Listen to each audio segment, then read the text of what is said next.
سوال دیکھو کتنا عجیب ہے بھائی، اس وقت کوئی فیسلٹی تو تھی نہیں، آج ڈی این اے ٹیسٹ موجود ہے.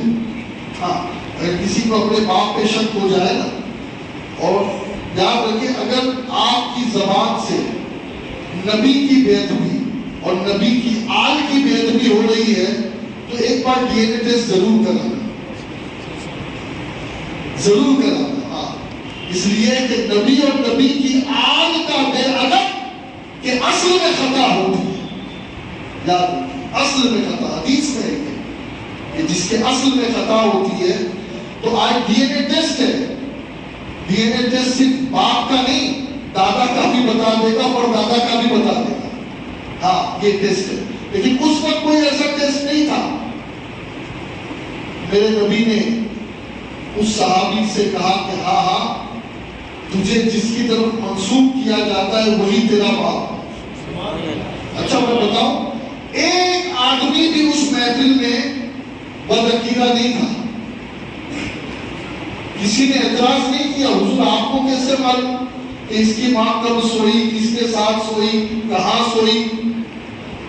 بولو نا سبحان اللہ. صحابی کا عقیدہ دیکھو، اس دن تک اس کو سب چھیڑتے تھے، لیکن جب نبی نے کہہ دیا کہ نہیں تیرے باپ کا جو نام ہے وہ صحیح ہے، اس کے بعد سب نے اسے چھیڑنا چھوڑ دیا. کیونکہ ان کا عقیدہ یہ کہ میرا رسول غیب کا علم جانتا ہے، میرا رسول غیب کا علم جانتا ہے. اور میرے پیارے آقا علیہ الصلوۃ والتسلیم کے پیارے دیوانوں، حضور نے تو خود اپنے دنیا سے جانے کی خبر دی. ہاں آقا علیہ السلام ممبر پہ کھڑے ہوئے، تب ایک شخص کو اختیار دیا گیا چاہے وہ دنیا میں رہے چاہے وہ اپنے رفیق اعلیٰ سے مل جائے. تو اس نے رفیق اعلیٰ کی قربت کو پسند کیا. حضرت ابوبکر رونے لگے. صحابہ نے کہا حضرت ابوبکر سے، ابوبکر آپ رو رہے، تم نے سنا نہیں میرے نبی نے کیا کہا؟ وہ ایک شخص کوئی اور نہیں ہے، وہ خود میرا نبی ہے. اب آقا ہمارے درمیان نہیں رہیں گے. میں کہتا ہوں کیا کہو، کسی صحابی نے ابوبکر صدیق کو یہ آیت نہیں سنائی کہ سورہ لقمان میں تو اللہ یہ کہتا ہے کہ کل کون مرے گا کہ کوئی نہیں جانتا. ان کا اللہ جسے بتائے وہ جانتا ہے. اس 5 آیتوں کو سنا کر قوم کو 2 حصوں میں بانٹ دیا، گمراہ کر دیا ہے، بددین کر دیا. خدا کے لیے اس کے صحیح مفہوم کو سمجھو.